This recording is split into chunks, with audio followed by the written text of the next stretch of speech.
꿈과 희망을 안고 달려왔던 2020년 어느덧 마지막 주일을 맞게 되고 금년 남은 날 오늘 포함하면 이제 5일 남게 됩니다.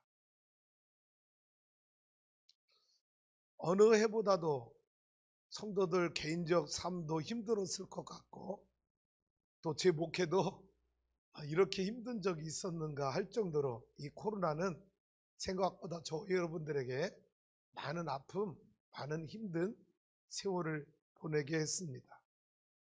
그럼에도 불구하고 하나님은 여전히 우리 곁에 함께 하셨고 동행해 주셨고 위로해 주셨고 소망을 주셨으며 구원의 즐거움을 잃어버리지 않도록 성령님이 우리와 함께 해 주신 줄로 믿습니다. 그런 마음을 우리 마음에 담고 우리 하나님께 모든 영광의 박수를 여기까지 인도하신 에베네셀 하나님을 찬양합니다. 감사합니다. 하나님 영광 받으시옵소서.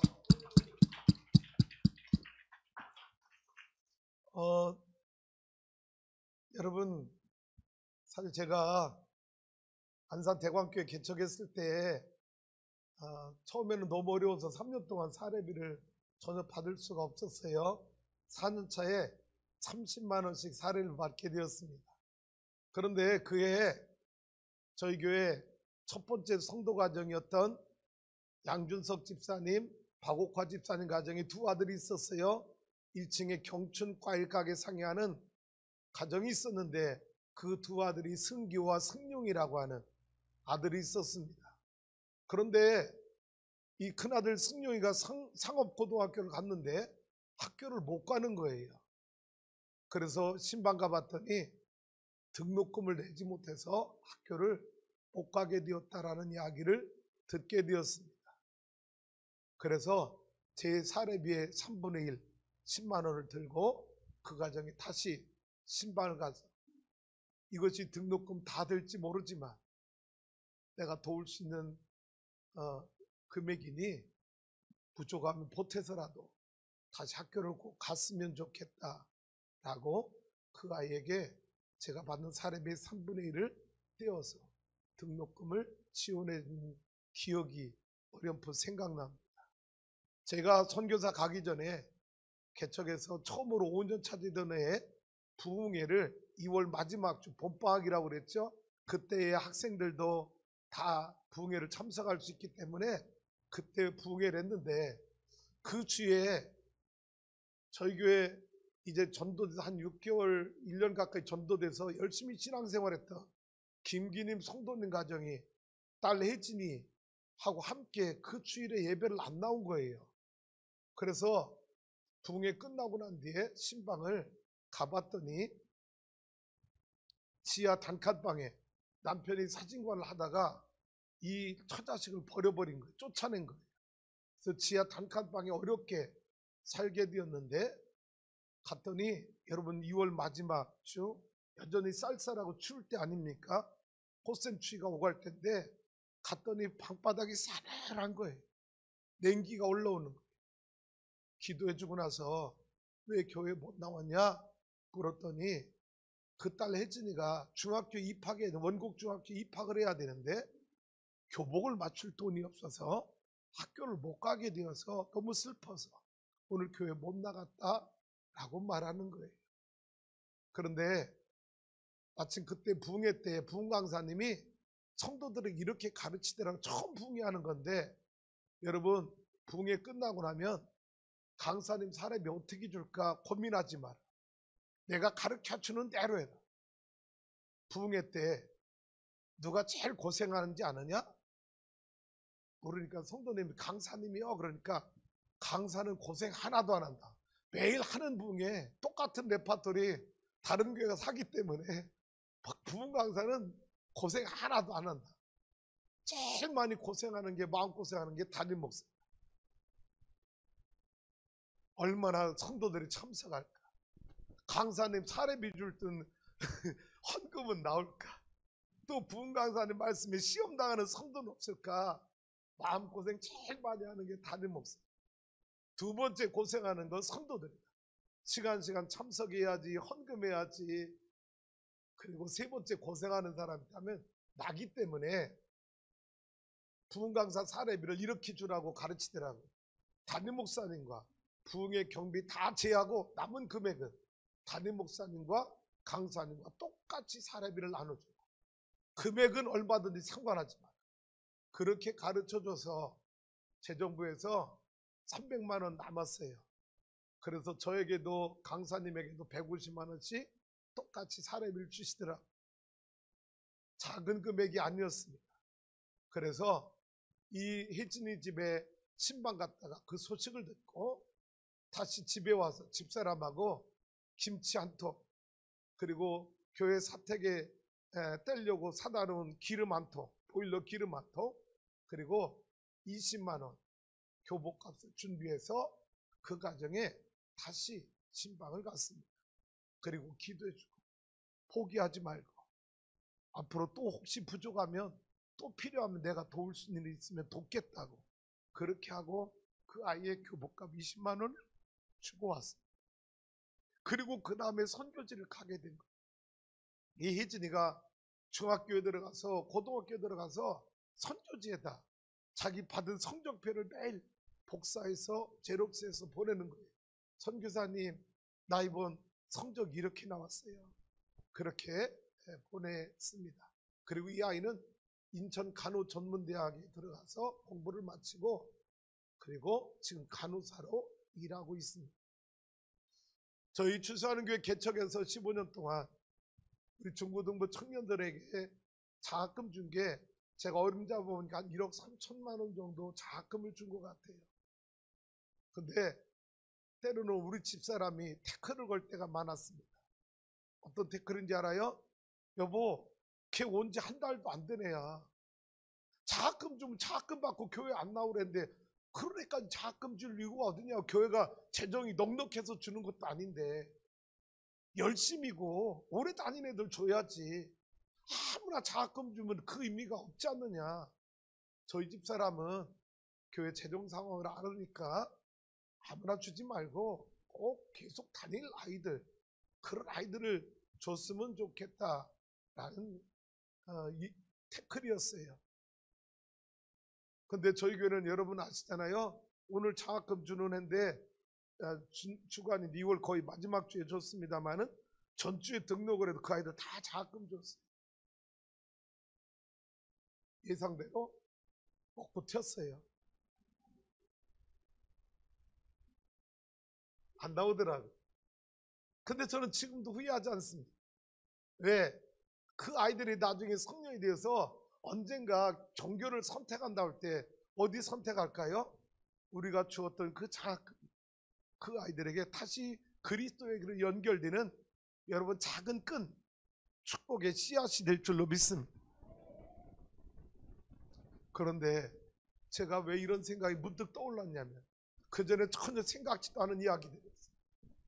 우리 아들 이번에 대학에 원서를 넣었는데 여러분 3년 한 학기에 보통 1,400만 원 정도, 두 학기면 근 3천만 원 드는 장학금을 100% 풀 스칼라십 장학금을 받게 되었다는 이 통지서를 받으면서 하나님이 심은 대로 거두리라. 이렇게 열심히 아이들에게 장학금 주고 우리가 어려워도 힘들어도 그렇게 살려고 흉내만 낸 건데 하나님은 내 자식을 그렇게 축복하시는구나. 얼마나 감사한 마음이 들었는지. 할렐루야. 여러분 이제 시작입니다. 가서 공부하고 용돈하고 책값 벌려면 본인도 알바해야 될 것이고 고생 쫀쫀히 해야 될 거예요. 여러분 많은 기도로 후원해 주시기를 주님의 이름으로 축복합니다. 오늘 여러분 저는 이 마지막 주간 어떤 설교를 할까 많은 고민, 많은 본문, 많은 설교 제목을 놓고 그 중에 오늘 이 설교 제목을 선택하게 되었습니다. 다 같이 한번 읽어볼까요? 시작. 당신은 종말을 어떻게 준비하고 있습니까? 오늘 본문 말씀을 보기 전에 전도서에서 솔로몬이 우리에게 가르쳐준, 전해준 말씀을 먼저 가슴에 담고 말씀을 듣길 원합니다. 전서 3장 1절에서 8절까지 때에 관한 말씀이에요. 시작.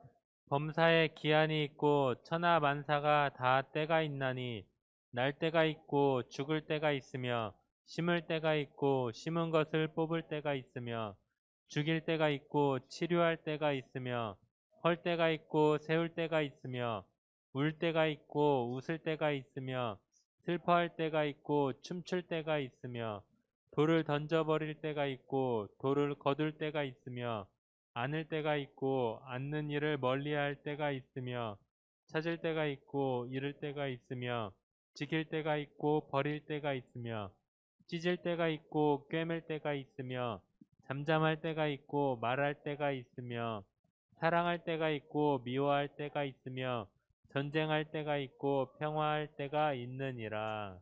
아멘. 할렐루야. 우리 성도님들이 때를 잘 분별할 줄 아는 성도가 되길 원합니다. 때 되면 뭐 먹어야 돼요? 왜요? 때가 됐으니까. 여러분, 학교 우리 아이들 입학해요. 뭐 하죠? 졸업해요. 졸업하는 때가 있어요. 회사에 취직해요. 어느 때가 있어요? 은퇴할 퇴사 때가 있어요. 이 세상에 날 때가 있어요. 어느 때가 있어요? 죽을 때가 있는 거예요. 다 때가 있어요. 근데 사람들은 여러분 그 때를 잘 모르고 사는 거예요. 오늘 지금 이 시대를 말한다면 종말의 때. 사람들이 사는 모습이나 사상이나 문화나 이런 흐름들이 세계가 돌아가는 그 모습을 보면 여러분 종말의 끝자락에 와 있다고 하는 걸 피부로 느끼게 됩니다. 그런데 여러분 요한계시록 1장 5절에 8절에 주님이 뭐라고 말씀하신다 들어볼까요? 다 같이 읽어봅니다. 시작. 주 하나님이 이르시되 나는 알파와 오메가라 이제도 있고 전에도 있었고 장차 올 자요 전능한 자라 하시더라. 하나님이 어떤 분이라고요? 알파와 오메가. 뭐예요? 알파 시작, 오메가 끝입니다. 창세기 창조가 있는가 하면 요한계시록 종말이 있다는 거예요.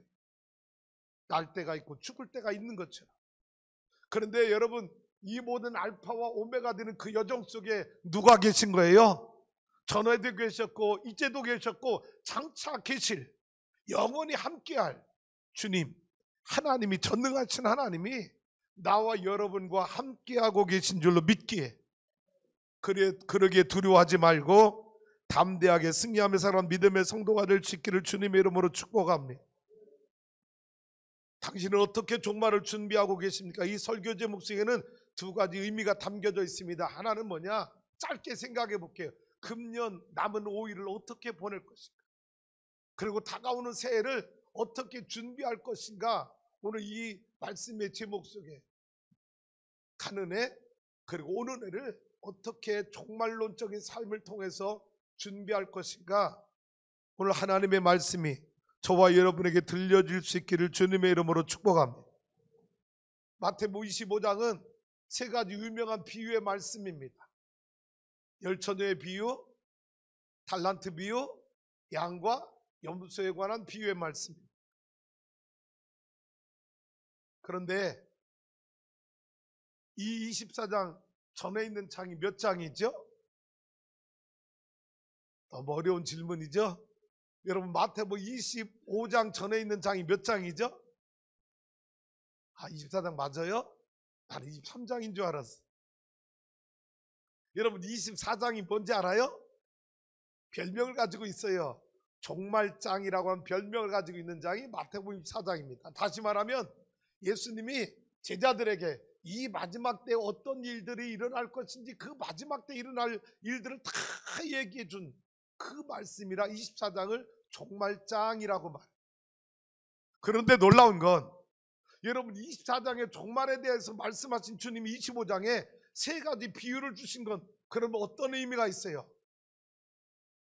종말의 때에 너희가 어떻게 신앙생활을 해야 되는지 가르쳐 주시기 위해서 세 가지 비유를 주셨다라고 하는 겁니다. 이해 가십니까? 자, 그럼 종말을 준비하는 세 가지 지혜 한번 볼까요? 자, 종말을 준비하는 세 가지 지혜 1번 시작. 진짜 그리스도인은 경건의 능력을 갖춰야 함. 열처녀 비유. 첫 번째 주신 이 열처녀 비유는 여러분 종말을 준비하는 성도들에게 첫 번째 지혜는 뭐냐? 진짜 그리스도인은 경건의 능력을 갖추고 있어야 한다는 교훈을 줍니다. 이 말을 다른 말로 풀어서 말할게요. 진짜 그리스도인은 어떤 말로 풀 수 있어요? 구원의 확신인 성도, 구원받은 자. 또 경건의 능력을 갖춰야 된다는 말을 부흥의 용어로 풀어보세요. 성령 충만해야. 설명합니다. 열처녀가 있어요. 신랑이 온다고 그래서 등을 가지고 여러분 신랑을 맞으러 갔어요. 근데 기다려도 신랑이 안 와. 그래서 여러분 이 열처녀들이 기다리다 안 오니까 다 잠들고 말았어. 그런데 늦게 잠자는 중에 신랑이 온다는 소식을 듣고 여러분 등을 가지고 신랑을 맞으러 갈랬더니 등에 기름이 다 떨어지고. 그런데 다섯 처녀는 여러분 등만 가지고 있었던 게 아니라 기름병을 가지고 있어서 떨어진 등에 기름을 넣고 불을 켜고 다시 신랑을 맞으러 갔어. 그런데 미련한 다섯 처녀는 등에 조금 기름 있던 게 다 떨어지고 나니까 기름병이 없으니까 기름을 넣지 못해서 불을 밝히지 못해. 여러분 이 슬기로운 다섯 처녀들이 천국에 들어갈 때 참여하지 못하고 늦게 어디 가서 간신히 기름을 꿔서 빌려서 갔는데 천국 문이 닫혀버린 거예요. 그래서 두드립니다. 주님, 우리가 왔어요. 문 열어주세요. 문 열어주세요. 그런데 놀라운 일은 한 번 닫힌 구원의 문 다시 열려지지 않으니 안에서 주님의 음성이 들리는데 뭐라고 말합니까? 내가 너를 도무지 알지 못하느니라. 그리고 나서 주신 결론이 13절. 그런즉 깨어있으라. 너희는 그날과 그 시를 알지 못하느니라. 여러분 무슨 메시지예요? 미련한 다섯 처녀 교회 잘 다니는 척했습니다. 예수 잘 믿는 척했습니다. 주의 종을 사랑하는 척했습니다. 성령 충만한 척했습니다. 기도하는 척했습니다. 경건의 모양은 있었지만 경건의 능력이 내면에 없었다고 하는 거예요. 성령 충만한 채했지 정말 성령 충만하지 않았다고 하는 것입니다. 이 여인들이 슬기로운 다섯 처녀들에게 뭐라고 말한지 알아요? 야, 너희 등 기름 많잖아. 기름병 기름 많잖아. 우리에게 좀 빌려줘. 그래서 우리도 신랑 맞으러 가게. 근데 뭐라고 말해요? 야, 너희하고 우리하고 같이 쓰기에 부족해. 빌려줄 수 없어. 여러분 성경은 이렇게 기록되어 있지만 이 의미가 뭐예요? 내 안에 성령 충만한 것, 내 안에 경건의 능력을 너에게 빼줄 수 없다고 하는 거예요. 네가 경건의 능력을 가져야지. 내 안에 성령 충만함을 내가 준비해야지. 내 안에 있는 성령 충만을 너에게 어떻게 나눠줄 수 있느냐라는 것. 불가하다는 거지. 여러분 내 안에 구원의 여러분 확신이 이걸 남에게 빼줄 수 있는 게 아니잖아요. 그래서 이 열처녀의 비유는 종말을 사는 우리에게 어떤 지혜와 교훈을 주느냐? 진짜 그리스도인은 경건의 능력을 갖추고 있어야 마지막 때 구원에 이르게 된다는 것을 가르쳐준다. 두 번째 읽어볼까요? 시작. 진짜 그리스도인은 사명에 충성을 다해야 함. 란트 비유. 이 란트 비유 두 번째 비유를 통해서는 진짜 그리스도인은 자기에게 맡겨진 직분의 사명, 자기에게 맡겨진 달란트의 사명에 죽도록 충성하게 되어 있다. 누가? 진짜 구원의 확신 있는 성도. 난 우리 추수하는 게 성도들이 다 그런 성도 되길 원해. 진짜가 나타났다 지금. 뭔지 모르죠 여러분? 거룩한 성도들. 자, 달란트 비유 잘 들어봐요. 주인이 종들에게 각각 그 재능을 따라서 5달란트, 2달란트, 1달란트 주고 멀리 떠났어. 그 사람의 능력에 따라서 줬어. 근데 떠나자마자 5달란트, 2달란트 바로 가서 장사해서 다 겁절로 남겨놓고 주인을 기다리고 있어. 주인이 금방 왔어요? 성경에 오래 있다 왔다고 그랬어요. 오랜 후에 주인이 돌아와 결산할세. 오랜 후에 돌아왔어. 그 이야기는 뭐예요? 달란트 주신 나에게 그 달란트로 더 많은 달란트를 남길 수 있는 충분한 시간, 충분한 기회를 주인이 우리에게 주신 거예요. 그래서 오랜 후에 돌아와서 결산하자고 한 거예요. 근데 놀라운 고백은, 여러분, 이 2달란트, 1달란트 더 남긴 자가 똑같은 고백, 똑같은 칭찬을 듣게 되는데 5달란트 더 남긴 자의 고백을 잘 들어보세요. 주인이여, 보소서, 당신이 내게 주신 것으로 내가 장사하여 5달란트를 더 남겼나이다. 누가 주신 것으로? 주인이 주신 것으로. 여러분, 놀라운 고백이에요. 주인이 언제 왔다고요? 여러분, 5달란트 내게 맡기고 아주 오랜 후에 돌아왔어. 그러면 이 종은 이 달란트가 누구 거라고 생각하기 쉬워요. 내 거라. 왜? 주인 안 와. 그리고 준지 너무 오래됐어. 근데 오랜 후에 돌아왔는데 정확하게 고백합니다. 주인이여, 보소서, 당신이 주신 것으로 내가 장사하여 5달란트를 더 남겼나이다. 오랜 후에 돌아왔는데 이 청지긴, 이 달란트 5달란트 받은 사람은 이 자기가 남기는 이 모든 달란트가 누구의 것이었다? 주인의 것이었다고 잊지 않고 있었다. 칭찬하죠? 잘하고, 잘하겠다, 착하고, 충성등이자 칭찬합니다. 이제 1달란트 받은 사람 어떻게 했죠? 다 알죠? 1달란트만 딱 들고 왔어요.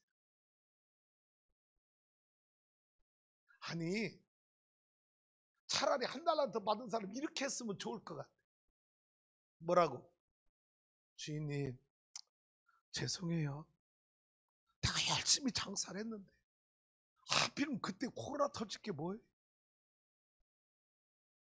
아니야, 창업, 개업을 멋지게 간판 달고, 순대국밥 뭐 하여튼 뭐 장어찜 막 굴밥집 막 간판을 멋지게 걸었는데 하필 이때 코로나 터질 게 뭐예요, 주님? 그래도 주님, 내가 얼마나 몸부림쳤는지, 그냥 이 가게에서만 일하면 현상 유지가 안 되니까 내가 저 일하는 인물들, 그냥 무슨 밥이라고 그래? 그거 보고 무슨 밥이라고 그래? 그런 밥까지 배달하면서 주님, 그래도 원금은 안 까먹고 가져왔잖아요. 여러분, 그러면 주님이 이 1달란트 원금만 가져온 사람 책망했을까요? 여러분, 잘 보세요. 이 달란트 비유에서 주시는 주님의 교훈은 남겼느냐 안 남겼느냐, 그게 포인트가 아니라. 근데 이 1달란트 받은 사람은 와서 하는 말부터 싸가지가 없는 말. 뭐가 없는 말? 싸가지. 차라리 아까처럼 고백했으면 주님이 그랬을 거 아니에요. 애썼구나. 야, 너 그래도 코로나 시대 원금 안 까먹은 것도 너는 남긴 거야. 그렇지 않겠어요? 칭찬해 줬을 거예요. 근데 이 사람은 뭐라고 성경에 기록되나 잘 들어보세요. 주인이여, 당신은 심지 않은 데서 거두고 해치지 않은 데서 모으는 줄 알았으므로 내가 땅에 묻었다가 원금 손실 안 시키고 그대로 가져왔으니 받으소서, 당신의 것을 받으소서. 여러분, 이 1달란트 받은 사람은 못 남겨서 1달란트 그냥 갖고 와서 책망받은 게 아닙니다. 자기를 믿고 신뢰해주고 자기에게 그 많은 능력이, 분명히 능력까지 주신 그 주님을, 이 1달란트 받은 사람, 그 주님을 나쁜 주인으로 오해하고 있다. 주님과의 관계성이 깨지고 주님과의 신뢰성이 무너진 그 결과 때문에 한 달란트 더 못 남겼지. 여러분, 이 사람에게 한 달란트 남길 능력이 있었을까요? 없었을까요? 있었습니다. 그래서 주신 거예요. 그런데 관계가 깨지니까, 신뢰가 무너지니까 자기의 능력도 사장됩니다. 땅에 묻어두는 어리석은 종이 되고 만 것입니다. 주님이 뭐라고 말해요? 야, 이놈아, 너에게 한 달란트 감당할 능력이 있었던 거야. 그래서 줬어. 그런데 너는 나를 오해하고 있어. 너는 나를 나쁜 주인으로 생각했고, 뭐야? 내가 심지 않은 데고도 해치 않은 데 뭔 줄 알아? 야, 이놈아! 그렇다면 내가 너에게 한 달란트 맡겼겠어? 나쁜 주인 같으면? 주인을 잘못 생각한 이 한 달란트 받은 사람, 뭐라고 말해? 주님이 내놔. 얘들아, 이 한 달란트 누구에게 더 줘라? 10달란트 남긴 자에게 더 줘.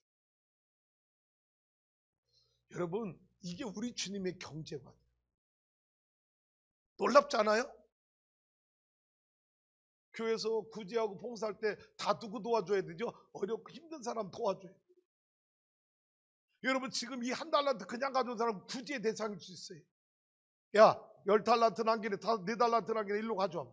야, 니네는 더 남길 수 있잖아. 얘 봐, 한 달란트 그냥 가져. 얼마나 불쌍해. 야, 너 10달란트 남겼으니까 너 3달란트 더 줘. 넌 7달란트 가지고 또 14달란트 만들 능력이 너에게 있잖아.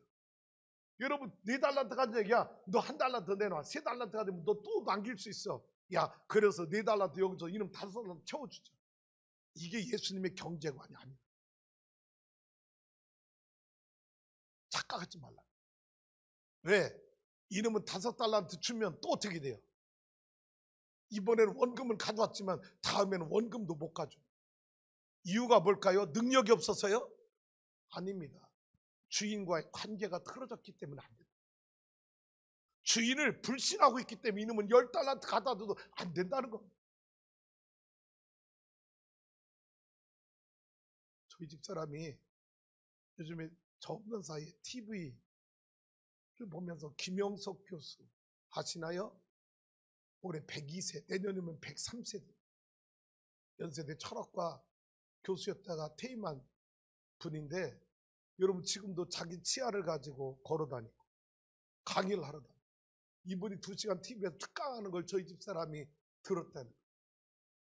근데 특강의 내용이 뭐냐? 저한테 전달해 주는데, 자기가 연세대 교수로 있으면서 출세하려고 발 빠르고 약삭 빨라서, 그래서 어떻게 하면 빨리 승진하고 학교도 더 높은 보직을 받아 학교도 많이 빼먹을까, 그렇게 잘났던 교수들은 중간에 다 잘리고 비리에 걸리고 다 여러분 은퇴할 때까지 가지도 못한다. 그런데 여러분, 그분이 102세니까 그분이 대학교 교수일 때 얼마나 어려운 시대입니까, 우리나라가.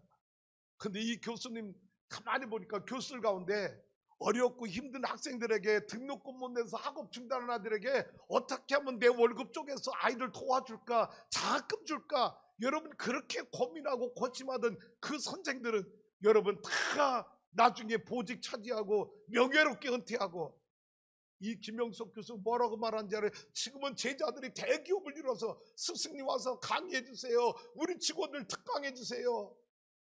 여러분, 그 제자들이 성공해서 선생님, 그때 선생님이 가르쳐 준 것 때문에 내가 훌륭한 사람 되었습니다. 선생님 필요한 대로 쓰세요. 대학 교수 때보다 지금 수입이 더 많다는 거예요.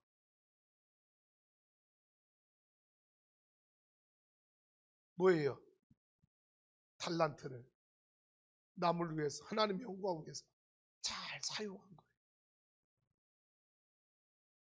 이 한 달란트 받은 사람 불쌍해서 더 준다고 되는 게 아니라는 거예요. 더 놀라운 진리가 그 뒤 이어집니다. 뭐라고 말해요? 야, 빼앗아. 누구에게 더 줘요? 10달란트 있는 자에게 더 주면서 주님이 하신 말씀입니다. 있는 자는 그, 없는 자는 그 있는 것까지 빼앗기고, 무릇 있는 자는 받아 더 풍족하게 되느니라. 제가 여러분에게 설명했어요. 경제 논리란. 여러분, 세상 경제 논리에서만 부익부 빈익빈 현상이 있는 게 아니라 영적인 세계도 너무 뚜렷하게 부익부 빈익빈 현상이 있는 자는, 믿음이 있는 자는 더 받아 풍족하게. 주인을 오해하고 불신하고 맨날 나가서 뒷담하고 욕하고 다니는 사람은 있는 것마저 빼앗기게 해라.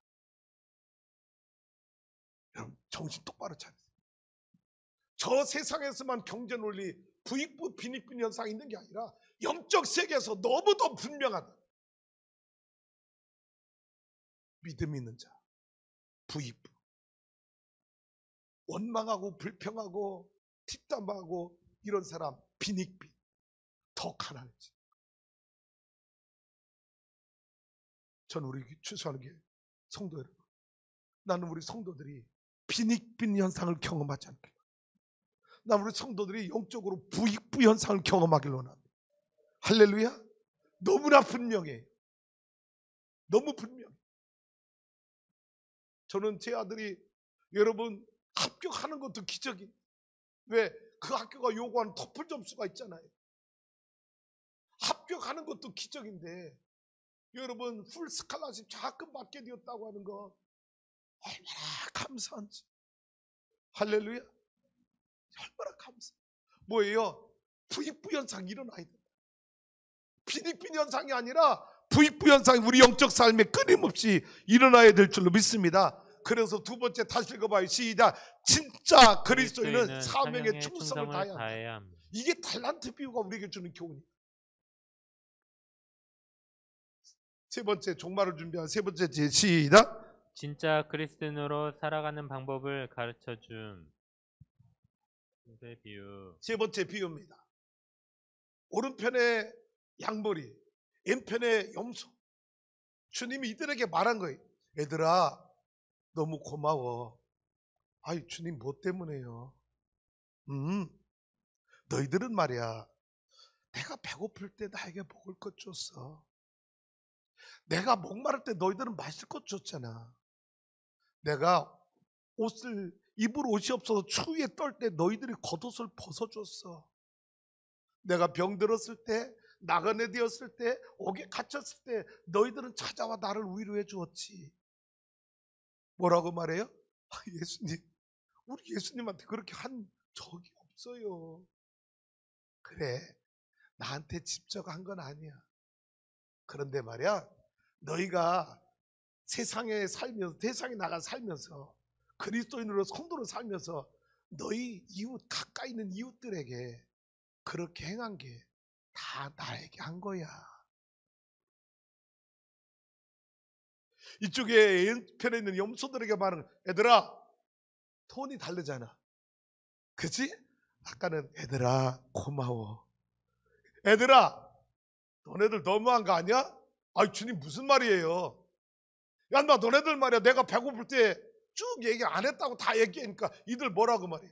하이, 주님 언제 안 했어요? 나요, 누구한테 했고요, 누구한테 했고, 누구한테 했고, 다 여러분 보고서 올리는 거예요. 야, 이놈들아, 그거는 니네 출세하기 위해서, 인정받기 위해서 니네 지위를 영위하기 위해서 한 거고, 보상 심리를 한 거지. 너네 정말 너에게 대갚을 것 없는 자에게 그 선한 일을 행한 적 하나라도 있어? 아무 소리.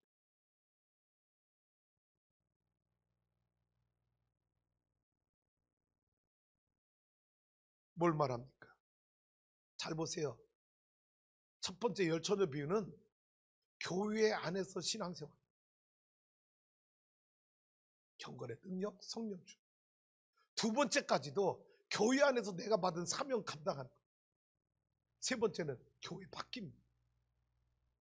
이 양과 염소는 교회를 떠나서 세상에 나가 내가 진짜 그리스도로 어떻게 살아야 되는지 가르쳐준 말씀이 양과 염소의 비유예요. 여러분, 세상에 나가서 누구에게 밥을 사줍니까? 누구의 선물을 나눠줍니까? 성탄절 날 보니까, 전에 보니까 우리 노 목사님 뭐 초코파이하고 과자하고 막 그걸 꾸려요. 그래서 성탄절 교회학교에 선물 줄 거야? 그랬더니 아니요. 그럼 노숙자들 성탄절 때 오는데 그냥 돌려보낼 수 없어서 초코파이와 과자 몇 개 더 준비해서 준다. 제가 말한 거 아니, 시킨 거 아니에요. 고맙더라고. 할렐루야. 고맙더라고. 어떤 교회는 다 귀찮게 생각하는, 아유 저것들 또 왔어. 귀찮게 생각하는. 근데 작년에는 저희가 그분들의 내고 이거 선물해 드렸잖아요. 추우니까 따뜻하게 하라. 모르겠어. 이번에 마스크 전해줬는지 모르겠는데 안 전해줬다면 이번 주에 마스크 꼭 선물 주라고 할 거예요. 많은 것 못 줘요. 그들에게 만족할 만큼 풍성하게 우리가 구제비 못 줘요. 그런데 뭐지요? 우리의 사랑, 우리의 관심. 우리가 당신들 많은 재물을 못 주지만 따뜻한 사랑과 마음은 줄 수 있습니다. 할렐루야. 이게 필요하죠. 종말을 준비하는 세 가지. 첫 번째, 다시 읽어봐요. 시작. 진짜 그리스도인은 경건의 능력을 갖춰야 함. 두 번째, 진짜 그리스도인은 사명에 충성을 다해야 한다. 세 번째, 진짜 그리스도인으로 살아가는 방법을 가르쳐 준다. 여러분 정말 내 때에 이렇게 산다면 주님이 언제 오시든 무슨 상관이 있고, 코로나가 내 심장을 깨뜨는들 무슨 상관이 있으며 내가 무엇을 두려워하겠어? 이런 믿음이 우리 안에 없으니까 불안하고 근심 걱정하는 거지. 이런 믿음으로 주님을 향해서 한 걸음 한 걸음 내가 달려가고 있다면 여러분 세상 그 어떤 일도 우리는 두려워할 이유가 없어요. 주님 우리와 함께 하십니다.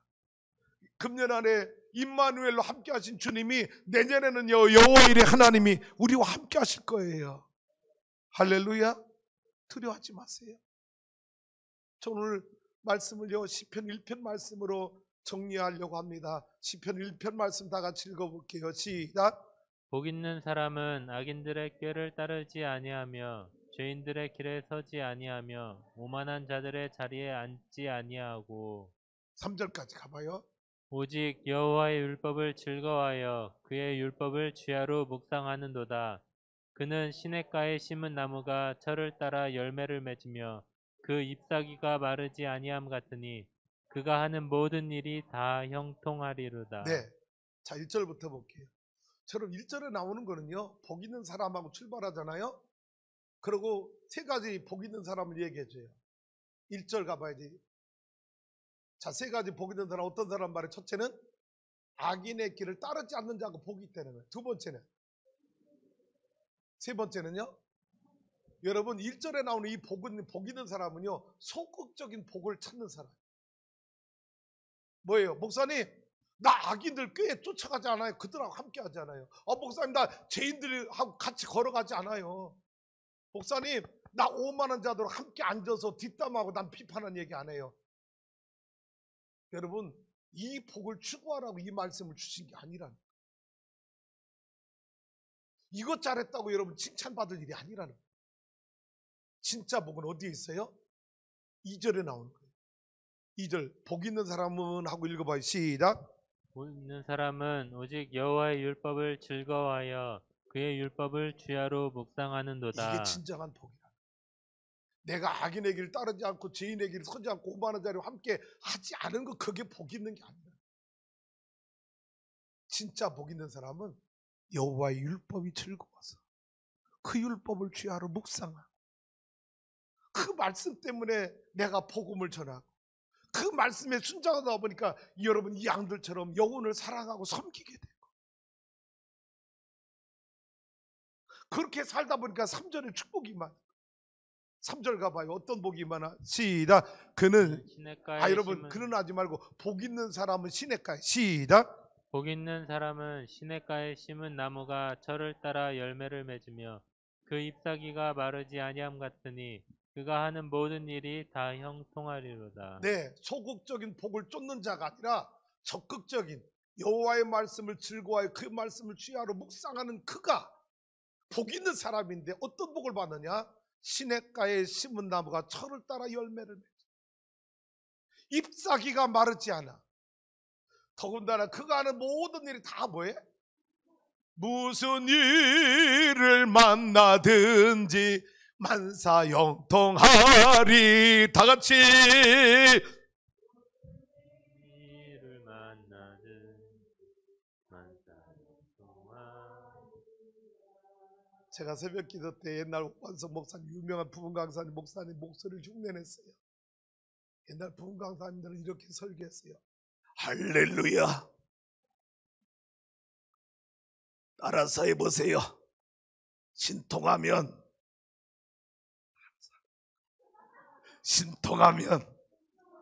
인통하고, 인통하면 물통하고, 물통하면 만사형통이라. 믿으시는 분 두 손 들고 아멘. 옛날 부분 강사님들이 그랬어요. 제가 어렸을 때 부부에 참석하고 그랬을 때는 아니에요. 여러분 뭐예요? 신통. 하나님과 믿음으로 통해요. 그러면 인통. 사랑과 통하게 되어 있어요. 하나님 나와 여러분을 축복을 누구를 통해서 주셔요? 사랑과의 관계를 통해서 주시는 거예요. 그래서 인통의 축복을 받아야 돼. 그러니까 신통하고 일통하니까 뭐가 이제 통하게 돼? 물질이 통하게 되는. 여러분 생각해보면 우리가 살면서 하나님하고 영적으로 통했어. 여러분 이웃과 여러분 사람과 통하게 되었어. 그래서 재물의 복이 내려와서 그것을 뭐라고 말해? 만사 그 복이 임하는. 우리 아들이 원서를 넣는데 저에게 그래, 아빠 추천서를 좀 받아줄 수 있겠어요? 누구? 감독님이나 대학 교수님이나 추천서가 있으면 자금 받는데 도움이 된다. 전 감독님이야, 우리가 무슨 감독님이니까 전화하면 그 자리에서 추천서 써줄 뿐. 그게 가만히 생각하다가 내가, 아들아, 야, 감독회장님 추천서가 더 세지 않냐? 아빠, 감독회장님 추천서 받아줄 수 있어요? 이놈이 아빠의 능력 의심하는 눈치를 쳐다봐. 아빠가 해볼게. 그리고 감독회장님 당선된 분한테, 감독회장 당선된 거 축하드립니다. 저는 어느 교회 어떤 목사입니다. 내 아들이 미국 드르대학에 유학을 가려고 하는데 감독회장님 추천서가 있으면 자금 혜택을 받는다 하니 부디 도와주시기를 부탁드립니다. 연락이 왔어. 추천서 써드리겠습니다. 여러분, 그 다음에는 감독님하고 감독회장님하고 진행하는 게 아니에요. 잘 들어보세요. 그 다음은 내가 누구에게 연락했을까? 비서에게. 감독회장 비서인 행기실장한테, 나는 그분 누군지 몰라, 전화번호 누군지 몰라.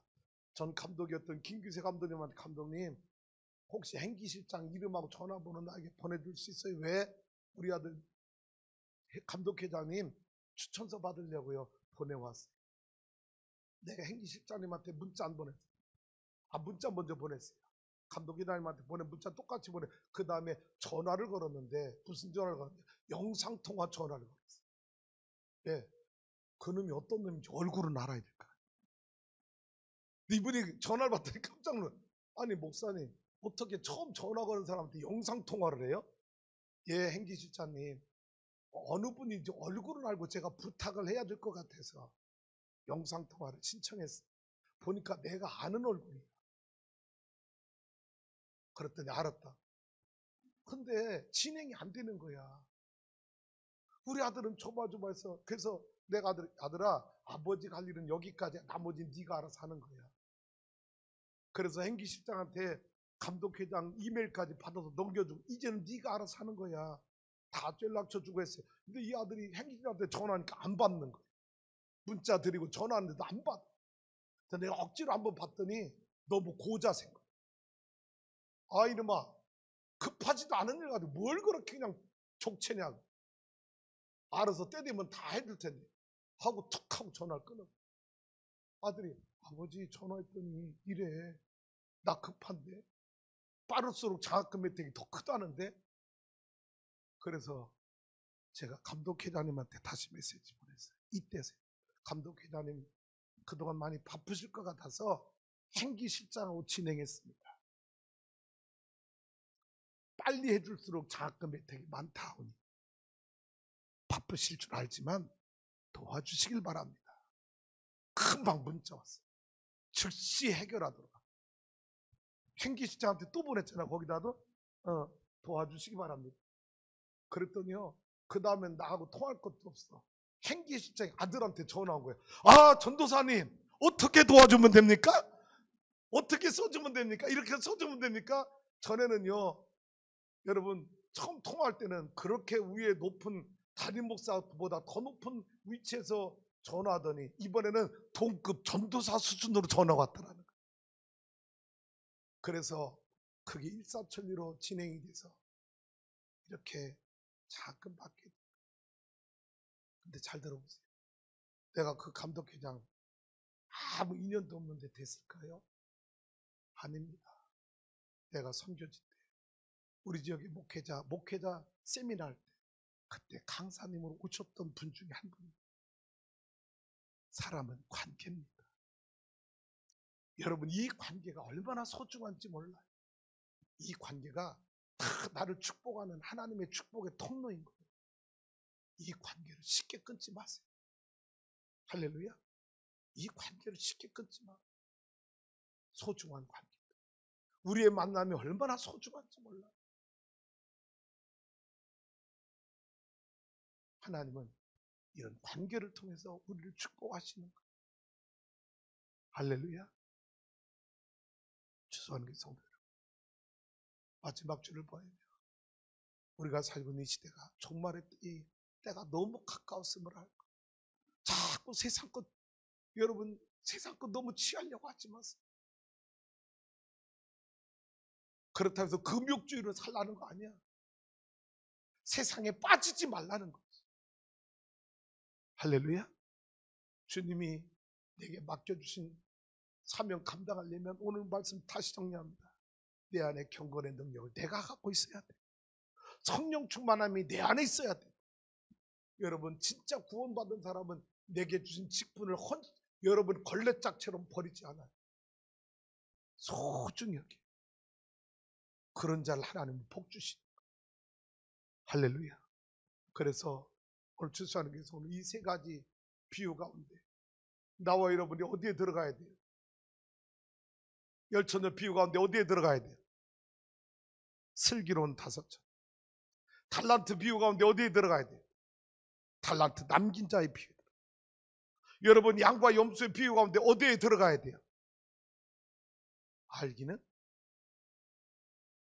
아니야. 알기만 아는 게 아니라 우리 성도는 그렇게 사는 성도가 많아. 우리 정모임 집사님 용서해 주세요. 네? 제가 집사님 간증 잠깐 하고 마칠게요. 이 말씀과 관계 있어요. 제가 요즘 최근에 우리 집사님하고 교제를 몇 번 했어요. 아침 콩나물 해장국 먹으러 가고 그랬는데 집사님 옛날에 참 못되게 사셨어. 태백 탄광촌에 근무할 때 월급날 뭐 하는지 알아? 월급 통째로 들고 와서 도박을 한 거야. 그 어떤 날은 한 1,500만 원 딴 적도 있대. 맨날 따는 게 아니잖아. 근데 그때 두 아들이 어려서 신앙생활 그렇게 열심히 했는데 교회 갔다 오면 막 두들겨 패고. 근데 놀라운 건 그 두 아들이 아버지가 그렇게 사셨는데 몰래 아버지 몰래 신학을 해서 감리교 훌륭한 목사님들이 되셨어요.